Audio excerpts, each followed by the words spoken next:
చిన్న ప్రార్థన చేద్దాం. ప్రేమ స్వరూపుడైన మా తండ్రి, అత్యంత కృప కలిగిన నాయన, జీవము గల మా ప్రభువ, జీవాధిపతి, మీ ఘనమైన పరిశుద్ధమైన ఉన్నతమైన నీ నామనకై స్తోత్రములు తండ్రి. ఆరాధన అంతట్లో మీరుండి నీ నామాన్ని మహిమపరచుకున్నట్లకై దేవా నీకు స్తోత్రము చెల్లిస్తున్నాం. తిరిగి కొద్ది నిమిషాలు నీ వాక్యము మేము విననయింటుండగా తండ్రి, మీరే పరలోకపు నుంచి మాకు బోధకుడవై మా అందరికీ అర్థమయ్యే రీతిలో అందరితో నీవే మాట్లాడి మమ్మల్ని సర్వసత్యములోనికి నడిపించమని మా ప్రభు రక్షకుడైనటువంటి క్రీస్తు యేసు అమూల్యమైన నామున స్తుతులు చెల్లించి ప్రార్థిస్తున్నాము తండ్రి, ఆమేన్.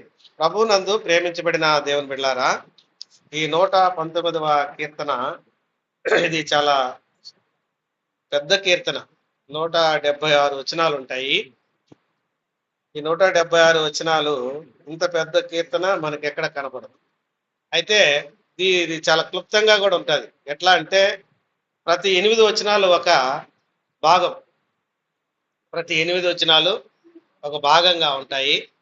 అట్లా 22 భాగాలు ఉంటాయి దీంట్లో. ఎన్ని భాగాలు ఉంటాయి?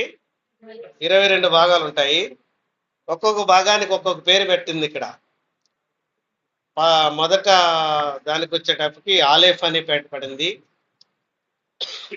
రెండవ భాగానికి బేత్ అని, మూడవ భాగానికి గిమేల్ అని, నాలుగవ భాగానికి మనం చదువుకునే భాగము దాలేత్ అని, ఇట్లా 22 ఉన్నాయి.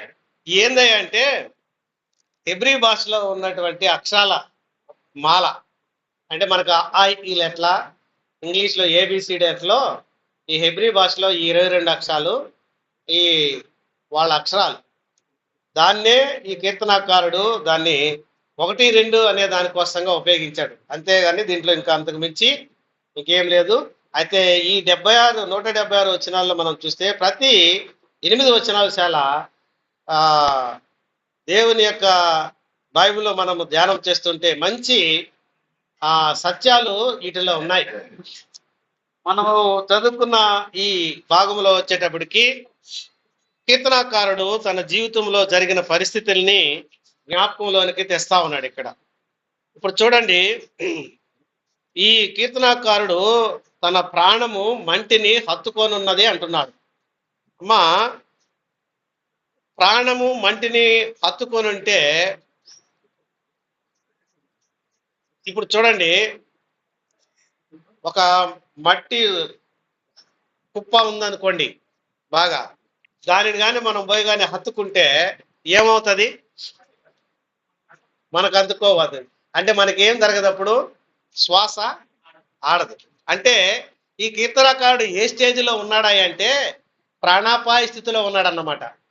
నా ప్రాణము మంటిని హత్తుకొని ఉన్నది అంటున్నాడు. అంటే ఇక ఈయన తన జీవితంలో బ్రతకటానికి ఏమాత్రం కూడా అవకాశం లేనంత పరిస్థితిలో ఈ కీర్తనాకారుడు ఉన్నట్లుగా మనం చూస్తున్నాం. అందుకని ఇక్కడ అంటున్నాడు, నా ప్రాణము మంటిని హత్తుకొని ఉన్నది, నీ వాక్యము చేత నన్ను బ్రతికించుమయ్యా. చూడండి, మన జీవితంలో చాలా సందర్భాల్లో మనకు కష్టాలు, అనారోగ్య పరిస్థితులు, ఇబ్బందులు, వ్యాధి బాధలు ఇలాంటివి ఏర్పడినప్పుడు మనము దేవుని మీద ప్రాముఖ్యంగా ఎక్కువ అప్పుడు మనము ఆధారపడటానికి ప్రయత్నం చేస్తాం. మనము బాగా మొరపెడతాం ఆ సమయంలో. ఎందుకు? ఇక ఏ దిక్కు నుంచి కూడా మనకి సహాయము రాలేదు కాబట్టి. అంతేకాకుండా మనకు ఉన్నటువంటి డబ్బు కూడా అయిపోతుంది అప్పటికి. 12 సంవత్సరాల నుంచి రక్తస్రావ రోగంతో బాధపడుతున్నటువంటి స్త్రీ గురించి అక్కడ రాయబడింది ఏంటంటే, ఆమె డబ్బంతా వ్యయం చేసేసింది, ఆమెకేం కాలేదు, నయం కాదు. ఇక ఇప్పుడేం చేసింది? ఆయన వస్త్రపు చెంగు తాకితే నేను బాగవుతాను అనే విశ్వాసం ఉంచి ఆయన దగ్గరికి వచ్చింది.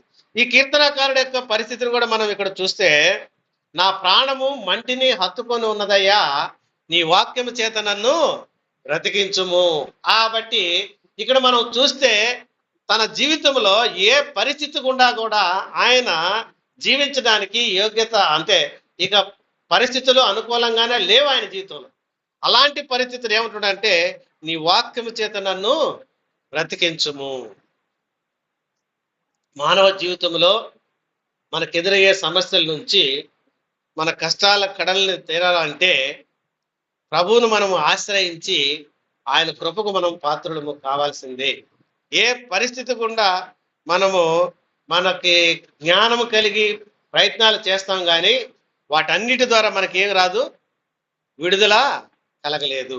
ఈ కీర్తనకారుడు గమనించండి, మంటిని హత్తుకున్నటువంటి తన జీవితం నుంచి ప్రభు తను కాపాడిన పరిస్థితిని ఇక్కడ మనం జ్ఞాపకం చేస్తున్నాం. చూడండి 26వ చరణం గాని మనం చూస్తే ఏమంటున్నాడంటే, నా చర్య అంతయు నేను చెప్పుకొనగా నీవు నాకు ఉత్తరం ఇచ్చితివి. అమ్మా, మనకున్నటువంటి పరిస్థితులు గుండా మనము కొనసాగుతున్నప్పుడు దేవుని సన్నిధిలో మనం ఏం చేయాలంటే ప్రతిదీ దేవునికి చెప్పుకోవాలి. మనం అర్థమవుతుందా? అన్నీ అయిపోయిన తర్వాత దేవుని సన్నిధికి వచ్చి అప్పుడు ప్రార్థన చేయమని అడగటం కాదు. మన చర్య అంతటిని బట్టి మనం ఆయన దగ్గర మనం ఏం చేయాలంటే మొరపెట్టాలా. ఇప్పుడు ఈ కీర్తనకారుడు, నా ప్రాణము మట్టిని హత్తుకొని ఉన్నది దేవా, నీ వాక్యము చేత నన్ను బ్రతికించమని ప్రార్థన చేస్తున్నా.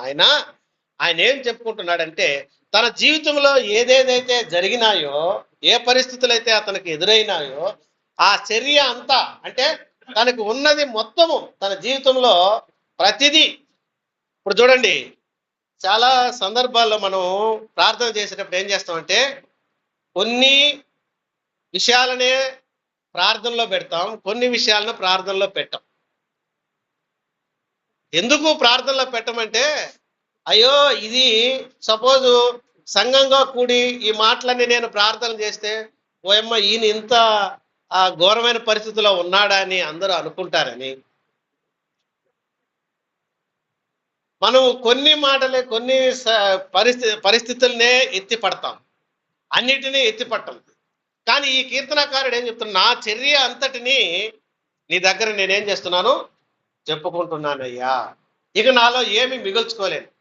ఇప్పుడు ఈ పరిస్థితి మనకు అట్లా మనం ఉండగలమంటే, చిన్నపిల్లల మనస్తత్వం ఉంటే, చిన్నపిల్లలకి ఏదైనా సమస్య వస్తే చిన్నపిల్లలు ఏం చేస్తారంటే వాళ్ళకి నష్టం జరిగినా ఏది జరిగినా వచ్చి తల్లిదండ్రులకు ఏం చెప్పుకుంటారు, వాళ్ళు ఉన్నది ఉన్నట్లుగా చెప్తారు. అంటే దేవుని సన్నిధికి వచ్చిన మన జీవితాల్లో కూడా మనం ఏం చేయాలంటే ఉన్నది ఉన్నట్లుగా యథార్థంగా దేవుని సన్నిధిలో మనం మొరపెట్టాలా. అప్పుడు దేవుడు మన మొర ఆయన అంగీకరిస్తాడు. అర్థమైందండి? ఇప్పుడు చూడండి, ఈ కింద భాగానికి వస్తే ఏమంటున్నాడంటే 26లో, నా చర్య ఎంతో నేను చెప్పుకొనగా నీవు నాకు ఉత్తరం ఇచ్చితివి. ఆయన సమాధానము నీవు చెప్పుకుంటే ఆయన నీకు తిరిగి సమాధానము ఇచ్చేటువంటి దేవుడు ఆయన. 27లో చూడండి, నీ ఉపదేశ మార్గమును నాకు బోధపరచుము. చెప్పుకున్న మనము మన పరిస్థితిని ఆయన దగ్గర మొరపెట్టినప్పుడు, ఆయన మనకు ఉత్తరం ఇచ్చినప్పుడు మనం ఏం చేయాలంటే, ఏదైతే తండ్రి మనకి ఉత్తరం ఇచ్చినాడో ఆ ఉత్తరము అంటే ఆయన చెప్పిన మాట ప్రకారము మనము లోబడాలి. ఈ 27లో ఆయన లోబడుతున్నాడు. చూడండి, నీ ఉపదేశ మార్గమును నాకు బోధపరచుము. ఏదైతే దేవుడు ఆయనకు తెలియచేస్తున్నాడో అదంతటా గురించి ఆయన నాకు బోధ చెయ్యయ్యా అని ఒప్పుకుంటాడు. నెక్స్ట్ చూడండి, నీ ఆశ్చర్య కార్యములు నేను ధ్యానించేది. ఎప్పుడైతే దేవుడు మనకు బోధ చేస్తున్నాడో ఆ బోధ ప్రకారము సంఘములో మనం కూడి ఆయన మాటలు మనం వింటూ ఉంటుండగా మనం ఏం చేయాలంటే ధ్యానం చేయాలయ్యా.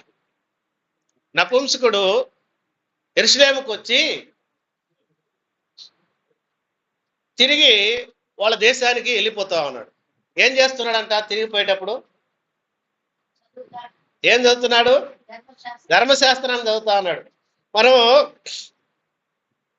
ఆదివారం దేవుని సన్నిధికి వస్తాం, తిరిగి మనం పోయేటప్పుడు కానీ లేదా పోయిన తర్వాత కానీ ఆదివారం రోజు తిరిగి ఈ వాక్యాన్ని దేవుడు ఏం చెప్పినాడు దీన్ని ఏమన్నా ధ్యానం చేస్తున్నామా?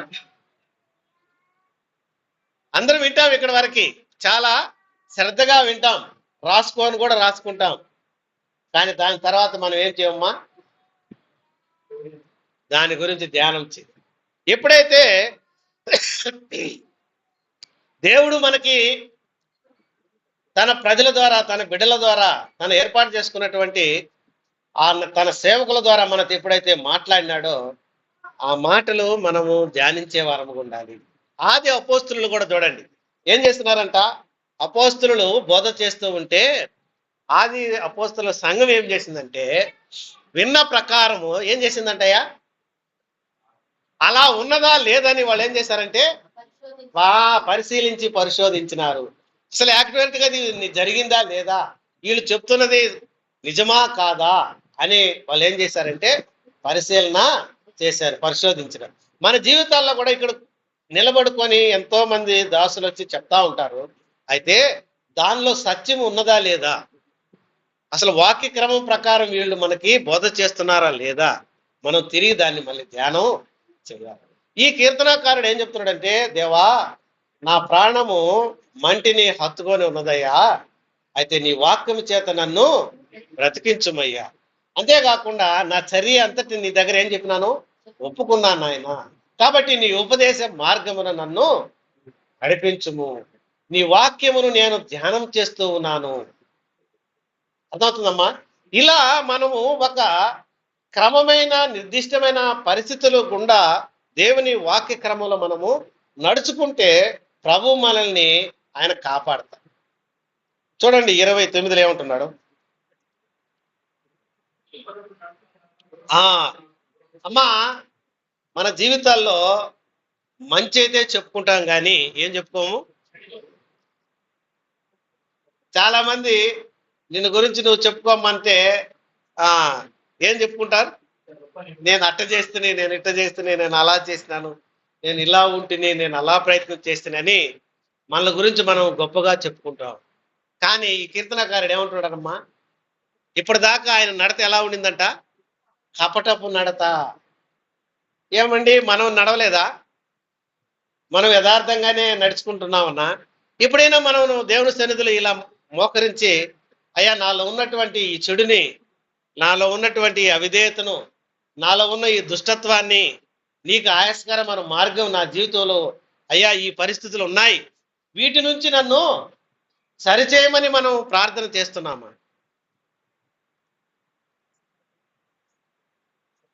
ఆలోచించాలి మనం. ఇప్పుడు ఈ కీర్తనకారుడు అయితే కపటపు నడత నాలో దూరం చేయమంటా ఉన్నాడు. అది నాకు దూరం అయిపోవాలి నాయన. ఎందుకంటే ఇప్పుడు దాకా నా జీవితంలో ఎవరితో నేను జీవించిన, నేనేం చేస్తా వచ్చిన వాళ్ళతో కపటపు నడత నడిచినాను. దాని నుంచి నన్ను ఏం చేయమంటున్నాడమ్మా, ఇది దేవునికి మనకి దగ్గర చేస్తాదన్నమాట. యథార్థత కలిగి మనము ఆయన సన్నిధానంలో మనము మోకరిల్లి మనకున్నటువంటి పరిస్థితిని అంతటినీ ఆయన దగ్గరగానే మనం మొరపెట్టుకుంటే దేవుడు మన యథార్థత ఎరిగినటువంటి వాడై నీలో ఉన్నటువంటి ఆ పశ్చాత్తాపము కలిగినటువంటి వారమై ఉన్నామని ఆయన గుర్తెరిగి మనల్ని ఆయన ఏం చేస్తాడు, తన మార్గంలో నడిపించడానికి మనకి ఆయన మాటలు మనకు తెలియజేస్తాడు.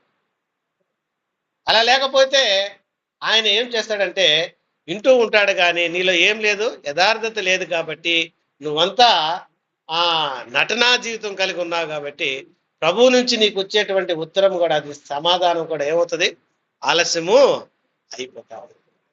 కానీ ఈ కీర్తనకారు యొక్క జీవితంలో చూడండి, కపటపు నడత నాకు దూరం చేయము, నీ ఉపదేశము నాకు దయచేయము, సత్య మార్గము నేను కోరుకొని ఉన్నాను, నీ న్యాయ విధులు నేను నా ఎదుట పెట్టుకోను. ఒకప్పుడు ఈయన కపటపు నడత ఎదురుగా పెట్టుకున్నాడు. ఎవరిని ఎట్లా మోసం చేయాలా, ఆయన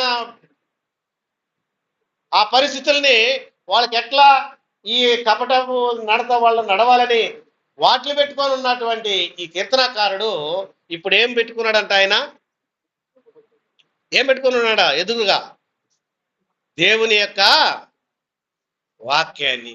చూడండి చదవండి ఆ మాట 30.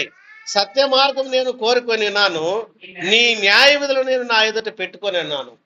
ఇప్పుడు డిస్ప్లే బోర్డ్ లాగా పెట్టుకున్నాడు. ఇప్పుడు ఏంది, ఆయన న్యాయ విధులు, దేవుడు చెప్తున్నటువంటి ఆ కట్టడలు, ఆ నియమాలు, అనుసరించవలసినటువంటి పద్ధతులు, ప్రభు మనకి ఏదైతే బోధ చేస్తున్నాడో, ప్రభు మనకి ఏదైతే అందిస్తున్నాడో, వాక్యం ద్వారా దేవుడు మనకి ఏదైతే మాట్లాడుతున్నాడో వాటిని ఇప్పుడు బహిర్గతంగా పెట్టుకున్నాడు తన జీవితంలో. ఆయన న్యాయ విధులను ఆయన ఎదుటి పెట్టుకున్నాడు. ఇప్పుడు ఏ విషయంలో కూడా ఇంకా తప్పిపోవటానికి ఏమాత్రం కూడా వీల్లేదు. ఎందుకు? బాగా స్టూడెంట్ కష్టపడి చదివే విద్యార్థులు ఏం చేస్తారంటే టైం టేబుల్ వాళ్ళున్న గదిలో దాన్ని డిస్ప్లే పెట్టుకుంటారు. దాని ముందు కనబడతా ఉండాలి వాళ్ళకి. వాళ్ళు ఏం చేస్తారు, ఆ క్రమం ప్రకారం వాళ్ళు ఏం చేస్తారు, ఏది ఎప్పుడు చేయాలా అది చేస్తూ ఉంటారు. అట్ట ఆ టేబుల్ చూసిన వెంటనే 8 నుంచి 9 దాకా భోజనం అనుకుంటే టిఫిన్ అనుకుంటే టిఫినే, అక్కడి నుంచి 9 నుంచి 10 దాకా ఏ సబ్జెక్ట్స్ చదవాలా, అట్లా టైం టేబుల్ ఏదైతే వాళ్ళు డిస్ప్లే పెట్టుకున్నారో దాని ప్రకారం వాళ్ళు నడుచుకొని వాళ్ళు అనుదిన జీవితంలో అట్లా ప్రయత్నం చేస్తారు. కాబట్టి అనుకున్నటువంటి వాళ్ళు గోలు అచీవ్ అవుతారు, ఆ స్థేదికి వాళ్ళు వెళతారు. అందరికన్నా వాళ్ళు ప్రథమ స్థానంలో వాళ్ళు పాస్ అయ్యి వాళ్ళ ఉత్తీర్ణత సాధించగలుగుతారు. మన జీవితంలో కూడా మనం ఏం చేయాలంటే ఆయన న్యాయ విధులను మనము డిస్ప్లేగా పెట్టుకోవాలి. హృదయమనే పలక మీద వాటిని ఏం రాసుకోవాలంట, హృదయమనే పలక మీద రాసుకొని కంఠభూషములుగా వాటిని ధరించుకోవాలని సామెతల గ్రంథంలో మనం చూడగలం. మనము వాటిని ఆయన న్యాయ విధులను మనము మన ఎదురుగా పెట్టుకోవాలి. ఎప్పుడైతే అవి మనకి అనగా వాటిని మనం ధ్యానించి మన హృదయంలో భద్రం చేసుకుంటే నువ్వు కపటపు నడత నడిచే సమయంలో అప్పుడు నీకేం కనిపిస్తాయి, వాటి నుంచి వరే నువ్వు చేసేది తప్పు, వీటి నుంచి నువ్వు ఇలా దూరం కావాలి. మనకై మనము వాటి నుంచి ఈ కీర్తనాకారుడు కూడా బయటికి రాలేకపోతున్నాడు. అందుకనే అయ్యా నన్ను దూరం చేయి వాటి నుంచి, నీ న్యాయ విధులను నేను ముందు పెట్టుకొని ఉన్నాను. కాబట్టి నా జీవితంలో నీ యొక్క మాటకు లోబడి నేను జీవించలాగన నీవు నన్ను ఆదుకోమయ్యా అని చెప్పి అతను తన జీవితంలో మార్పుని కోరుకుంటా ఉన్నాడు.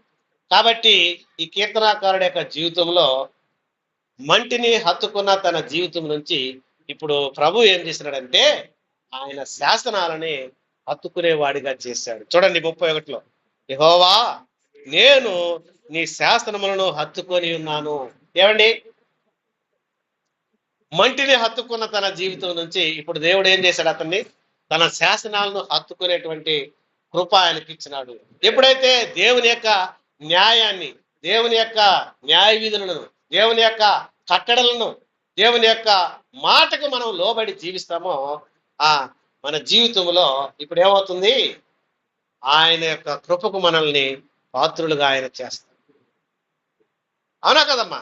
ఇప్పుడు నీ శాసనములను హత్తుకునేటువంటి కృప నాకు ఇచ్చినావయ్యా. ఏముండకూడదంట తన సిగ్గు, నన్ను సిగ్గుపడనీయకము.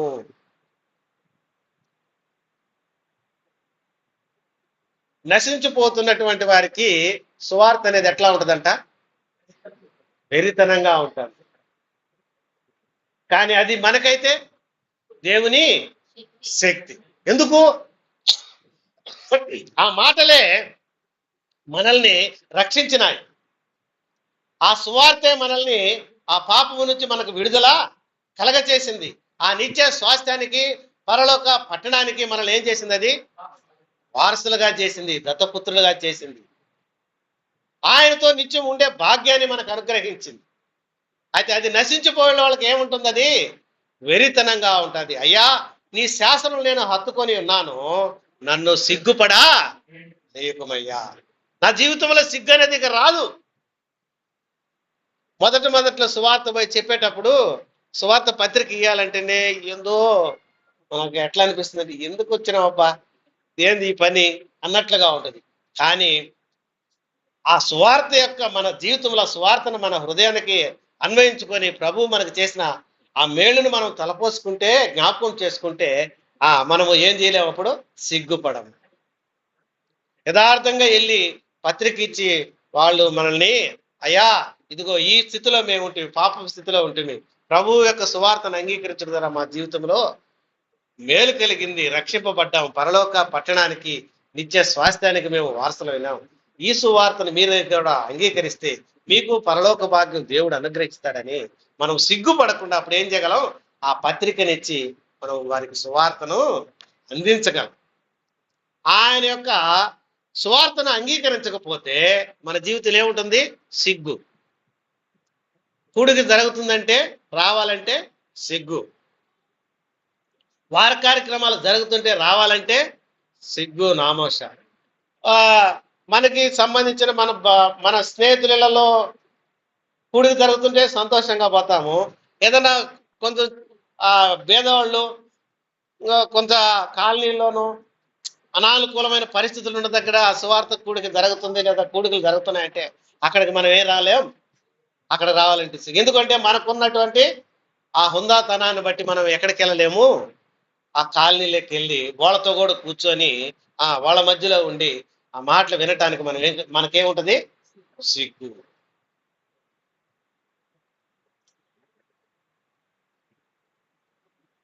కాబట్టి ప్రియమైన సహోదరుడా, సహోదరి, మనము ఆయన శాసనాలను కానీ మనం హత్తుకుంటే, అనగా ఆయన వాక్యానికి మనం లోబడితే, ఆయన వాక్యమును మనము విని విశ్వసించి అంగీకరిస్తే మనము సిగ్గుపడా.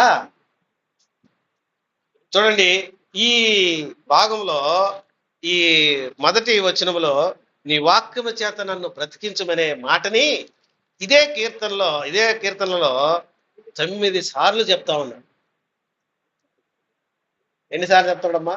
9 పర్యాయాలు నీ వాక్యము చేత, నీ న్యాయ విధుల చేత నన్ను బ్రతికించమని. చూడండి 25 తర్వాత 37 వచనం చూడండి కింద.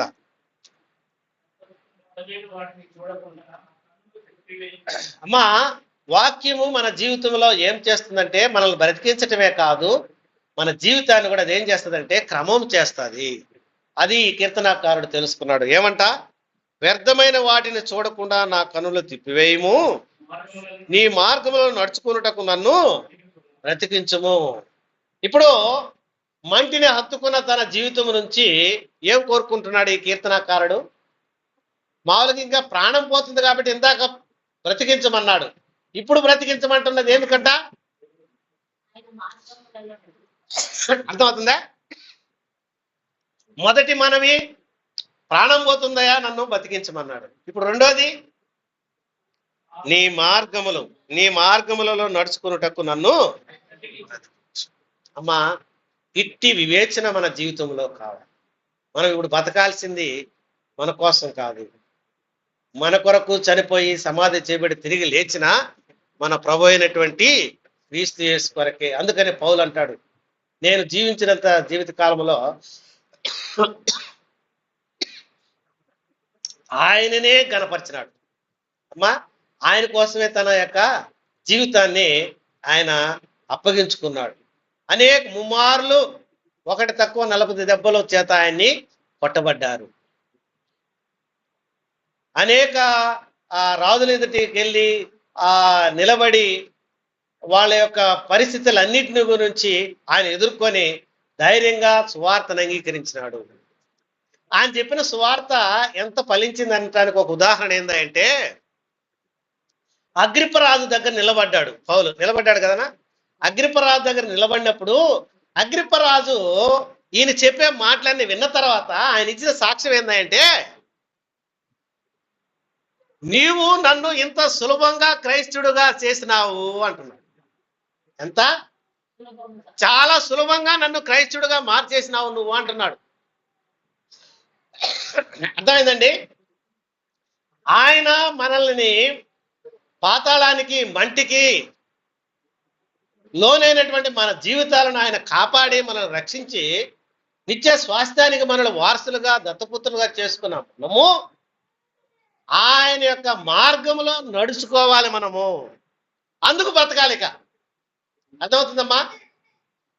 నెక్స్ట్ రెండవది చూడండి, ఇంకొక మాట 40 వచనం చూడండి.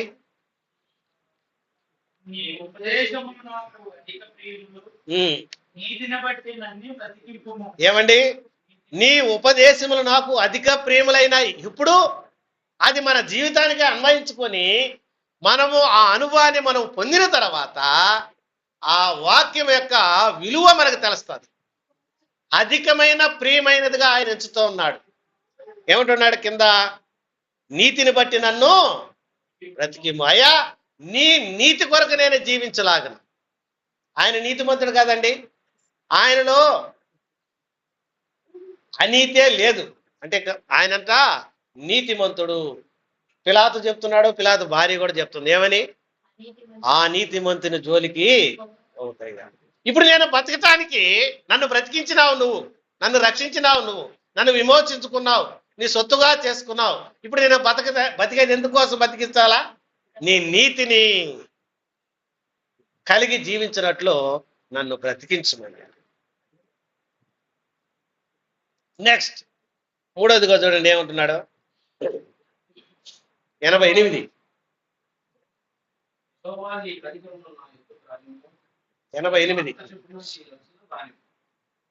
కాదయ్యా, 88 119 88 అమ్మా. నీవు నియమించిన శాసనమును నేను అనుసరించినట్లు. ఏమండి? దేవుడు నియమించినటువంటి శాసనమును అనుసరించినట్లు. ఏమండి? దేవుని యొక్క శాసనమును అనుసరించినట్లు. ఇప్పుడే దేనికోసం బతకాలంట ఆయన? నీ కృపచేతనే. అర్థమవుతుందండి? ఆయన కృపచేతనే మనము రక్షింపబడ్డాము. రోమీ పత్రికలు మనం చూస్తాం. ఇది కేవలము దేవుని యొక్క దయ వలన, కృప వలన మనకు అనుగ్రహించబడింది. అంతేగాని మన నీతిని బట్టి కాదు, మనం జీవించిన జీవన విధానాన్ని బట్టి కాదు. ఆయన మనల్ని కేవలం ఆయన కృపచేతనే మనల్ని రక్షించుకున్నాడు. ఆ పరలోకానికి నిన్ను వారసుడుగా చేసుకున్నాడు కేవలం ఆయన కృప ద్వారానే. కాబట్టి ఇప్పుడు నీ శాసనముల ప్రకారము నేను అనుసరించినట్లు నీ కృపచేత నన్ను బ్రతికించుము. ఏమండి? మంటిని హత్తుకున్న తన జీవితంలో తనను బ్రతికించిన తర్వాత మన నడక మారాలి. ఆయన యొక్క శాసనాలను, ఆయన యొక్క న్యాయ విధులను కలిగి మనము జీవించాలి. ఆయన కృప కోసము మనము బ్రతకవలసినటువంటి వారముగా ఉండాలి. నాలుగవదిగా మనం చూస్తే చూడండి 107వ మాట.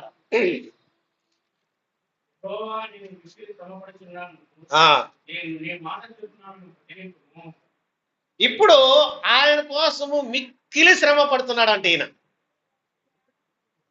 అర్థమవుతుందండి? ఇంతకు ముందు తన జీవితంలో తన కోసం కపటపు నోటతో నడుచుకున్నాడు, తన ఇష్టానుసారంగా జీవిస్తూ ఉన్నాడు. అయితే ఇప్పుడు ప్రభు మనల్ని రక్షించిన తర్వాత, ప్రభువును ఆయన బిడ్డగా చేసుకున్న తర్వాత, సంఘ సహవాసములు మనం కొనసాగుతున్నప్పుడు, మనము మాదిరికరమైన జీవితం జీవిస్తూ ఇప్పుడు మనం ఎలా ఉండాలంటే ఏమన్నా? నేను యెహోవా, నేను మిక్కిలి శ్రమ పడుచున్నాను, నీ మాట చొప్పున నన్ను. ఆయన కొరకే శ్రమ పడాల. అందుకనే సావైతే ఏమంటున్నాడు? మామూలుగా బతుకుంటే ఆయన కోసమే. అర్థమవుతుందండి? నేను మిక్కిలి శ్రమ పడుచున్నాను, నీ మాట చొప్పున నన్ను బ్రతికించు. ఆయన కొరకు మనం శ్రమ పడాలి. శ్రమ పడము సువార్తికుని. శ్రమ పడకుండా అమ్మా నువ్వు ఇంట్లో కూర్చొని డబ్బులు ఇచ్చి చాలా మంది సువార్త కోసం నేను చేస్తున్నానని చాలా మంది ఈ దినాన్ని ఏం చేస్తున్నారంటే స్పాన్సర్ చేసేస్తా ఉన్నారు. ఏం చేస్తున్నారు? కానీ ఆ స్పాన్సర్ చేసిన డబ్బులు తీసుకున్న వ్యక్తులు ఏమన్నా ఆ గ్రామాలకు వెళ్ళి, మారుమూల ప్రాంతాలకు వెళ్ళి ఏమైనా సువార్త చేస్తున్నారా? లేదండి. వాళ్ళు ఏం చేస్తున్నారు? టీవీల్లోనూ వాటిల్లోనూ వీటిలోనూ ఖర్చు పెట్టి ఆయన దానికి శ్రమ పడకుండా సువార్త పని మనము చేయలేము. శ్రమ పడాలి మనం. ఎందుకు? మంటిని హత్తుకున్న మన జీవితాలకు ఆయన ఏం చేసినాడు? ఆయన శాసనాలను హత్తుకొని ప్రభు రొమ్మును ఆనుకునేటువంటి కృప మనకు ఆయన అనుగ్రహించినాడమ్మ. కాబట్టి మనము శ్రమ పడాలి, సువార్తికుని పని మనము చేయాలి. అలా చేయకున్నట్లయితే ఏ మాత్రం కూడా మనము ప్రభు మనల్ని రక్షించినటువంటి ఆ రక్షణకి విలువ ఉండదమ్మా. అందుకని సిగ్గుపడద్దు మీరు. సువార్త పనిలో, సువార్త కొరకు, సువార్త కొరకై నీ సమయాన్ని హెచ్చించుట్లో నువ్వు సిగ్గుపడకుండా ఆయన పని కొరకై మనము మన వంతు ఆ పనిలో పాలువారు కావాలనేది దేవుని యొక్క కోరిక, ఆశ. కాబట్టి అలా మనం జీవించాలి. తర్వాత మనం చూస్తే 149వ చరణం కూడా చూడండి. నీ నీ నీ నీ కృపను బట్టి నా మొర్ర ఆలకింపుము, నీ వాక్య విధులను బట్టి నన్ను బ్రతికించుము. ఏమండి, ఆయన కృపను బట్టే ఈ దినాన మన మొర ఆయన అంగీకరిస్తా ఉన్నాడు. నువ్వు ఏది మొరపెట్టినా ప్రభువు నీ మొర ఆలకిస్తూ ఉన్నాడు. కాబట్టి మనం ఏం చేయాలా? నీ వాక్య విధులను బట్టి నన్ను బ్రతికించుమయ్యా. నీ వాక్యం ఏదైతే చెప్తుందో అయ్యా, ఆ ప్రకారము నడుచుకోవటానికే నన్ను బ్రతికించు. అర్థమవుతుందా? నీ వాక్య విధులను బట్టి నన్ను బ్రతికించుము నాయన, నన్ను ఆదరించుము తండ్రి. చూడండి ఇంకొక మాట, 154. నా పక్షమున వాద్యమాడి నన్ను విమోచింపుము, నీవిచ్చిన మాట చొప్పున నన్ను బ్రతికింపుము. అమ్మా, ఆయన మనల్ని విమోచించినాడు కాబట్టి ఏం చేశాడంట? ఆయన విమోచించినాడు. మనల్ని నరకము నుంచి తప్పించి మనకున్నటువంటి ఆ యొక్క వేదన నుంచి మనల్ని తప్పించి ఆయన బిడ్డగా చేసుకున్నాడు కదా. కాబట్టి విమోచించిన దానిని బట్టి మనం ఏం చేయాలి? ఇప్పుడు నా పక్షమున వేద్యమాడి ఆయన ఏం చేస్తాడంట? మన పక్షంగా. నీకు ఏ పరిస్థితులు ఎదురవుతున్నా సరే, ఇబ్బందులు ఎదురవుతున్నా సరే, నీకు ఎదురేడే అవమానాల గురించి కానీ, నిందల గురించి కానీ ఆయన ఏం చేస్తాడంటే మన పక్షంగా వేద్యమాడు. ఇశ్రాయేలు ప్రజలు ఐగుప్తుల నుంచి బయటకు వచ్చిన తర్వాత మొట్టమొదట వాళ్ళకి ఎదురైన సమస్య ఏంటంటే నీళ్ళ నుంచి. నీళ్ళ లేకపోతే చనిపోతాం, వెనక్కి వస్తే ఫరో సైన్యం చంపేస్తాడు. నీ పక్షంగా వేద్యమాడుతున్నాడు, ఇశ్రాయేలు పక్షంగా వేద్యమాడుతున్నాడు. మోషే అంటున్నాడు కదా, భయపడకుడి, మీరు ఊరకనే నిలుచుండి. అమ్మా, భయపడకూడదు. మనం నీకు వచ్చేటువంటి సమస్యల నుంచి, నీకు ఎదురేటువంటి ప్రతి పరిస్థితి నుంచి నీ పక్షంగా వేద్యమాడేవాడు ఆయనే. కాబట్టి మనము ఆయన శాస్త్రాలను హత్తుకొని ఉంటే, ఆయన న్యాయ విధులు మనము గైకొని జీవిస్తే, ఆయన వాక్యాన్ని బట్టి మన నడతలు మనం శ్రమపరుచుకుంటే, ఆయన కృప ద్వారా మనము రక్షింపబడ్డామని ఆయనకు విధేయత కలిగి జీవిస్తే, నీ పక్షంగా ఆయన వేద్యమాడేటువంటి వాడు. అర్థమవుతుందమ్మా? నెక్స్ట్ 156 కూడా చూడండి.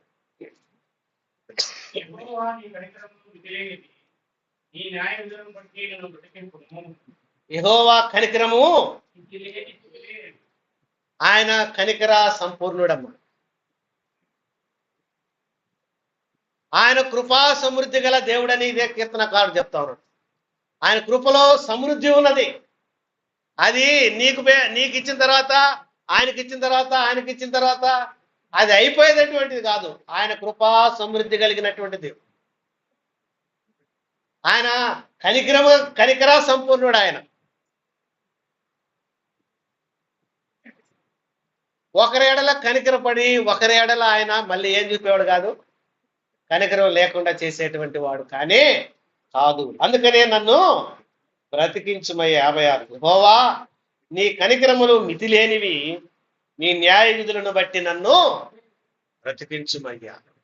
ఎన్ని పర్యాయాలు కీర్తనాకారుడు. అయితే బ్రతికిన మన జీవితంలో మనం ఏం చేయాలంటే, ఇదే కీర్తనాకారుడు లాస్ట్లో అంటున్నాడు, 176వ మాట చదువుకొని మనం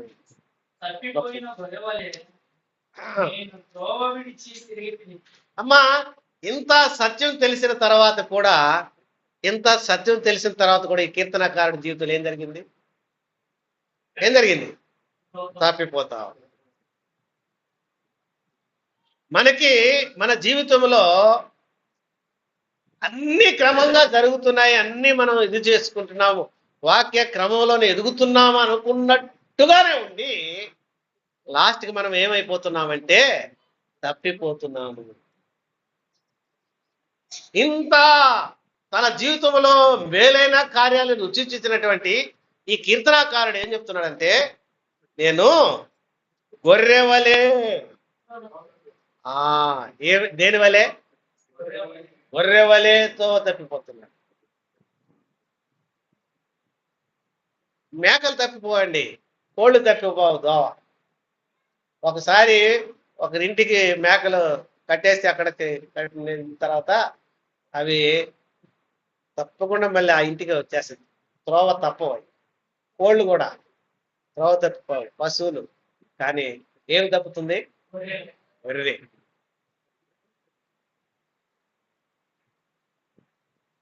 గొర్రె లాంటి మన జీవితాలకు ఆయన మంచి కాపురుగా ఉన్నాడు. ఎందుకంటే మనం తప్పిపోయాడమే, మానవులము పదే పదే పదే పదే పదే పదే తప్పిపోతా ఉంటాం. ఇది మన స్వభావం. ఇది గొర్రె లాంటి వారు మనం. తప్పిపోవటం మన యొక్క మన మన హృదయాలు అదొక అలవాటు, తప్పిపోవటం. కానీ అమ్మా, ఒక్కసారి ప్రభువును మనల్ని విమోచించిన తర్వాత, మనం రక్షించిన తర్వాత మళ్ళీ మనం తప్పిపోవటానికి ఏమాత్రం కూడా వీలు లేదు.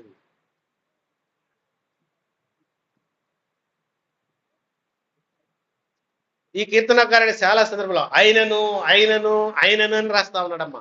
మీరు వెళ్ళి ధ్యానం చేసుకోండి. అయినను అతనికి ఎదురవుతా ఉన్నాయి, నిందలు వచ్చాయి. తర్వాత వచ్చేసి అబద్ధాలు చెప్పేవాళ్ళు వస్తున్నారు ఆయన దగ్గరికి. ఆయనను నీ శాసనములు నేను మరుగటలేదు నాయన, అందుకే నువ్వు నన్ను వాటి నుంచి చెప్పించు.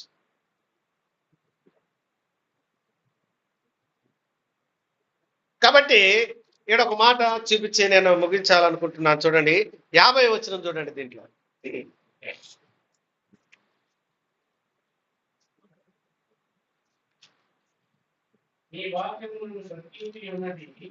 ఇంతకుముందు బ్రతికించుము బ్రతికించుము బ్రతికించమని చెప్పిన ఆయన ఇప్పుడు ఏం చూసినాడు?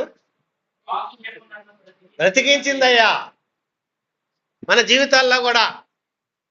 ఇక నా జీవితంలో మేలైన రోజులు లేవు అని మనము ప్రాణహాని చేసుకోవటానికి ప్రయత్నం చేసిన రోజులు ఉంటాయి. దేవునికి దూరం అయిపోవాలని, ఇంకా దేవుని సన్నిధిగా రాకూడదని మనం ప్రయత్నం చేసిన రోజులు ఉన్నాయి. వీటిలన్నిటి నుంచి ప్రభు మనల్ని కాపాడినాడు. అందుకని ఇప్పుడు ఈ కీర్తనకారుడు ఏమంటాడంటే, నీ వాక్యము నన్ను బ్రతికించిందయ్యా.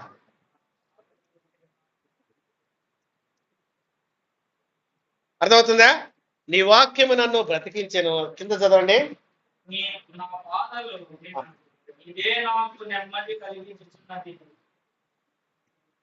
ఏం కలిగించింది ఆయనకి? నెమ్మది. బ్రతికించిన మన జీవితంలో అమ్మ నెమ్మది పడి ఉండాలి. మనం ఆందోళన చెందటానికి, ఇంకా మన జీవితంలో ఇంకా నేనేదో ఏమైపోతానోనని భయపడటానికి ఏమాత్రం కూడా వీలు లేదయ్యా. ఆయన నెమ్మది మనకు అనుగ్రహించినాడు. అది ఏమైనా సరే, కరువైనా, ఉపద్రవమైన, వస్త్రహీనత అయినా, అట్టిది మరి ఏదైనా సరే మనల్ని ఎక్కడి నుంచి మనం ఎడబాపదంట? క్రీస్తు ప్రేమ నుంచి మనల్ని ఎడబాప నేరవమ్మ. కాబట్టి నీ జీవితంలో నెమ్మది కలిగి మనం ఉండాలి. తప్పిపోవటానికి ఏమాత్రం కూడా వీల్లేదు. పౌలు జీవితంలో మనం చూస్తే తప్పిపోయినాడా ఆయన? ఏమండి, తప్పిపోయినాడా? లేదండి. ఆయన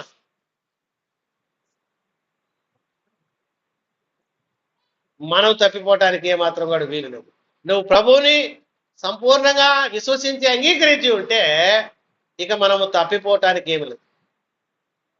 కొత్త నిబంధనకి పాత నిబంధనకి తేడా ఏంటంటే, కొత్త నిబంధనలో ఇంత తెలిసినా తప్పిపోతా ఉన్నారు. కానీ పాత నిబంధనలో, కొత్త నిబంధనలోకి వచ్చేటప్పటికి ఆయన మళ్ళీ ఎవరు కూడా తప్పిపోవటానికి వీలు లేదు. ఎందుకంటే వాక్యము మనకి ఇవ్వబడింది. అప్పటికిప్పటికి తేడా ఏంటంటే, అప్పుడు ఆయన మాట వాళ్ళు హృదయంలో భద్రం చేసుకుంటే వాక్య ప్రకారం నడుచుకోవాలి.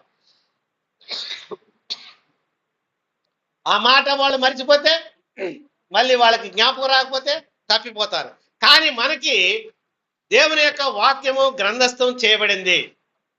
నువ్వు ఎప్పుడు తీసి నువ్వు ధ్యానం చేసినా ఈ వాక్యము నీతో మాట్లాడుతూ ఉంటదే కానీ నిన్ను ఇక తప్పిపోవటానికి, దేవుని సన్నిధి నుంచి నువ్వు మరలుకోవటానికి ఏమాత్రం కూడా వీలు లేదు. ఈ వాక్యం ఎప్పుడు మనకి అది త్రోవగా ఉంటుంది. అందుకని ఈ కీర్తనాకారుడు అంటాడు 105లో, నీ వాక్యము నా పాదములకు నా త్రోవకు వెలుగై ఉన్నది అంటున్నాడు. చూడండి ఆ మాట. నీ వాక్యము నా పాదములకు దీపమును నా త్రోవకు వెలుగై ఉన్నది. కాబట్టి ఇక తప్పిపోవటానికి, చదిరిపోవటానికి, ఆయన సన్నిధి నుంచి విడిపోవటానికి ఏమాత్రం కూడా వీలు లేదని గ్రహించి మనము ఆయనను కలిగి జీవించవలసినటువంటి వారముగా ఉండాలి. తప్పిపోయిన మనల్ని ఆయన వెతికి రక్షించిన. నేను గొర్రెలకు మంచి కాపరినయ్యా. కాబట్టి ఇప్పుడు ఆయన కాపరత్వంలో ఉన్నామమ్మా మనం.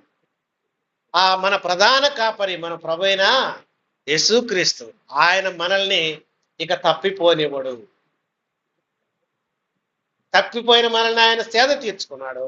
ఇక ఎన్నటికీ మనం తప్పిపోం. అయితే తప్పిపోని మనం ఏం చేయాలంటే ఆయన సువార్త పనిలో మనం ముందుకు కొనసాగాలి. అర్థమవుతుందమ్మా? ఆయన సువార్తను విశ్వసించి అంగీకరించి ఆ నిత్య పరలోకానికి మనం వారసులు చేసినటువంటి ఆ ప్రభువుని గురించి మనము ప్రకటన చేయవలసినటువంటి వారముగా ఉండాలి. ప్రభువు మనల్ని ఎందుకొరకు ఎన్నిక చేసుకున్నాడో ఆ పనిలో నీవు నేను పాలివారం కావాలి. మీరు సర్వలోకానికి వెళ్ళి సర్వ సృష్టికి సువార్త ప్రకటించండి. నమ్మి బాప్తిస్మం పొందినవాడు రక్షింపబడతాడు, నమ్మని వానికి శిక్ష విధించబడుతుందని ప్రభువు మనకు చెప్పినటువంటి ఆ విధిని బట్టి నిన్ను నిత్య నాశనానికి పాత్రుడైన మన జీవితాల నుండి నిత్య జీవానికి వారసుడు చేసినాడు. కీర్తనకారుడు జీవితంలో మంటిని హత్తుకొనవలసినటువంటి తన జీవితం నుంచి తన శాసనాలను హత్తుకునే కృపకు ఆయన నడిపించినాడు. కాబట్టి మనము నిత్య రాజ్యానికి వారసులమని, పరలోక పట్టణానికి దత్తపుత్రులమని గ్రహించి ఆయన పనిలో, ఆయన సువార్త పనిలో ముందుకు కొనసాగదాం. దేవుడు ఈ మాటలను మన వరకు దీవించును గాక. స్త్రీలు మనల్ని ప్రార్థనలో నడిపిస్తారు. అమ్మా, ఇంతవరకు ప్రభువు యొక్క మాటలు విన్న మనము మన జీవితాల్లో వాటిని పాటించి ఆయన కృపకు పాత్రలుగా ఉండాలని ప్రభు పేరిట మనం చేస్తున్నాం.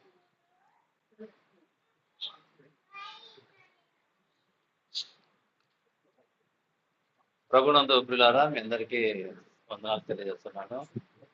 మరి సహోదరుడు వేణు నిన్న నా అనారోగ్యాన్ని బట్టి పిలిచినప్పుడు వెంటనే మరి ఉదయం 4 గంటలకు లేచి ట్రైన్కి వచ్చి మనకు వాక్యాన్ని అందించినాడు. ప్రత్యేకంగా సహోదరుడు వేణుకు వందనాలు తెలియజేస్తూ ఉన్నాము. మరి మంచి సందేశం, బ్రతికింపు అనేటువంటి ఆ విషయాన్ని మరి కీర్తనకారుడు 119వ కీర్తనలో ఎట్లా బ్రతికించినాడు, మనమెందుకు బ్రతకాలా, దేన్ని బట్టి బ్రతకాలా అన్న విషయాలను చాలా శ్రేష్టమైన సందేశాన్ని మనకు అందించినాడు. అవి మనం వినడమే కాదు, వాటిని బట్టి జీవించడం కూడా నేర్చుకుందాం. కాబట్టి మరి అంత శ్రేష్టమైన వాక్యాన్ని మనం కలిగి ఆయన రాకడ కొరకు ఎదురు చూడాలని సంఘపక్షంగా మీకు మనవి చేస్తున్నాం. మరి సహోదరి మనకు ఏం పేరమ్మా, నాగలక్ష్మి ఈరోజు టిఫిన్ ఏర్పాటు చేసింది కనుక అందరూ వచ్చిన వారందరూ కూడా టిఫిన్ ఫోన్ చేసి తీసుకొని వెళ్ళాలని మనవి చేస్తున్నాం. ప్రార్థన చేద్దాం. మన మధ్యలో ఉన్నటువంటి కాలేబ్ వచ్చి ప్రార్థన చేస్తాడు.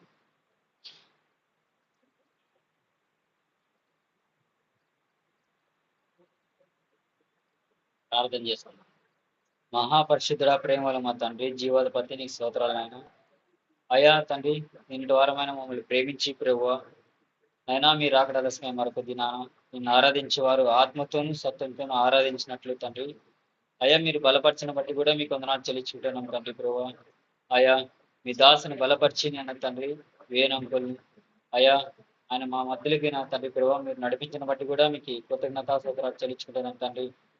అవునాయన తండ్రి, కీర్తనగాడు నాయన తండ్రి ప్రభువా అయా మీరు అందించిన తండ్రి అయా మీ దాసుని బలపరిచి అయా వాక్యం అందించిన బట్టి కూడా మీకు కృతజ్ఞతా స్తోత్రాలు చెల్లించుకుంటున్నాం తండ్రి ప్రభువా.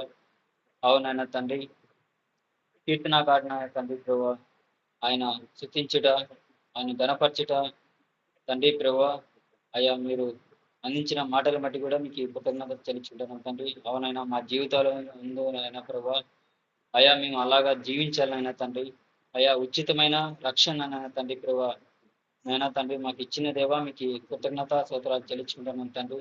అయ్యా పెద్దలు నాయన తండ్రి సత్యభావంకులు నాయన తండ్రి ప్రభువా ఆయన ఆరోగ్యం బట్టి కూడా అయ్యా ఆయన బలపరిచి అయ్యా మీరు ఆరోగ్యం ఇచ్చి నాయన తండ్రి ప్రభావ మా మధ్యకి నాయన తండ్రి నడిపించిన బట్టి కూడా మీకు కృతజ్ఞత స్తోత్రాలు చెల్లించుకుంటున్నాం తండ్రి.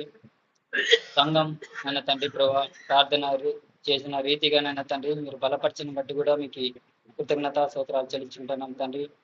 అయినా తండ్రి ప్రభావ సరోజమ్మ పెద్దమ్మ నాయన తండ్రి ప్రభావ ఆమె మనవుడు నాయన తండ్రి ప్రభావ ఆయన కూడా బట్టి కూడా మీ సన్నిధిలో ఎత్తుపడుచున్నాం తండ్రి. జ్ఞాపకం చేసుకోండి అయినా ఆయన మీ చిత్తమైతే నాయన తండ్రి ప్రభా అయ్యా మీరు కృప చెప్పమని మీ సన్నిధిలో వేడుకుంటున్నారు తండ్రి. సహాయం చేయనైనా తండ్రి ప్రభా నైనా తండ్రి కృష్ణ నాయన తండ్రి ప్రభా మా తమ్ముడు నైనా యాక్సిడెంట్ ద్వారా తండ్రి అప్లోడ్ తండ్రి ప్రభా తలకి దెబ్బ నైనా తండ్రి మెదడు నైనా చిన్న మెదడు నైనా తండ్రి ప్రభా కొంచెం నైనా తండ్రి మీరు నైనా తండ్రి ప్రభా అయా చెవులో రక్తం కారుతుంది తండ్రి నిలబడలేదు నైనా తండ్రి ప్రభా అయా సంఘానికి నేను చెప్పిన రీతిగా నా తండ్రి ప్రభా పెద్దలకి అయా ప్రార్థన చేసిన రీతిగా నా తండ్రి ఆ చెవుల నుంచి నా తండ్రి బ్లడ్ నా తండ్రి ఆగిపోయింది నా తండ్రి ప్రభా అందుని బట్టి కూడా మీకు కృతజ్ఞతలు చెల్లించుకుంటున్నాం తండ్రి. అయా మీరు చూపిన కృపను బట్టి కూడా మీకు వందనాలు చెల్లించుకుంటున్నాం తండ్రి. అయా నా కుమార విషయమే తండ్రి ప్రార్థన చేస్తున్నాం తండ్రి ప్రభా. రేపటి దినాన్న తండ్రి ఆపరేషన్కి వెళ్తుండగా ప్రభా మీ చిత్తానుసారంగాను అయా కృప చూపమని మీ సన్నిధిలో వేడుకుంటున్నాం తండ్రి. సహాయం చేయండి ప్రభా. నేను తండ్రి అయా చిన్నెల నా కుటుంబంలో ఆ కార్యం జరిగించిన బట్టి కూడా మీకు వందనాలు చెల్లించుకుంటున్నాను తండ్రి. ఆయన పశ్చాత్తాప పడి నాయన తండ్రి ప్రభు మరలా తిరిగి నాయన తండ్రి సంఘానికి అయా వచ్చిన రీతిని బట్టి కూడా మీకు కృతజ్ఞతలు చెల్లించుకుంటున్నాను తండ్రి. ఆయన కుటుంబం తండ్రి ఆయన భార్య ఆయన పిల్లలు నా తండ్రి ప్రభు వాళ్ళు కూడా చేరి అయా మేము స్థుతించడానికి మీ సన్నిధికి అయా మీరే బలపరిచి నడిపించమని మీ సన్నిధిలో వేడుకుంటున్నాను తండ్రి. సహాయం చేయండి అయ్యా వాళ్ళ గృహంలో తండ్రి గృహకుడికి నాయన తండ్రి పెద్దలు నిర్మించిన బట్టి కూడా అందరిని బట్టి మీకు కృతజ్ఞత చెల్లించుకుంటున్నాం ప్రభా. నేను చేరొచ్చిన సంఘాన్ని బట్టి కూడా మీ సందేహపరిచిన తండ్రి జ్ఞాపకం చేసుకోండి. ప్రతి ఒక్క కుటుంబాన్ని నా తండ్రి ప్రభా వాటి మీద ప్రతి ఒక్క కుటుంబాన్ని బట్టి మీ సందేహపరిచిన తండ్రి జ్ఞాపకం చేసుకున్న తండ్రి. నేను ఆ వాక్యం విని విడిచిపెట్టుకోకుండా తండ్రి ఆ వాక్యం నా తండ్రి ధ్యానించే వరగాను అయ్యా మీరే సహాయం తెచ్చమని మీ సన్నిధిలో వేడుకుంటున్నాం తండ్రి. నేను టిఫిన్ అరేంజ్ చేసిన తండ్రి నాగలక్ష్మి ఆంటీని బట్టి కూడా మీ సంగతిపరిచిన తండ్రి జ్ఞాపకం చేసుకోండి. ఆమె కుటుంబాన్ని బట్టి కూడా మీ సంగతిపరిచిన తండ్రి. ఆమె భర్తను ఆమె కుమార్తెను బట్టి కూడా మీ సంగతిపరిచిన తండ్రి. వాళ్ళు కూడా నేను మారమనసు పొందినట్లు అయ్యా సువార్త వినిపించి నా తండ్రి ఆమె కూడా వాళ్ళ కుటుంబానికి మాదిరికరంగా ఉన్నట్లు అయ్యా మీరే బలపరచమని మీ సన్నిధిలో వేడుకుంటున్నాం తండ్రి. సహాయం చేయండి ప్రభా. అన్ని విషయాల్లోనే తండ్రి ప్రభా మీ చిత్తానుసారంగాను అయ్యా మీరు బలపరిచి నాయన తండ్రి మీరు ఎప్పుడు చెప్పని వేడుకుంటూ మా ప్రభు మా రక్షకుడైన యేసుక్రీస్తు ప్రార్థన చేసి ఈ కూడిక ముగించుకుంటున్నాం తండ్రి.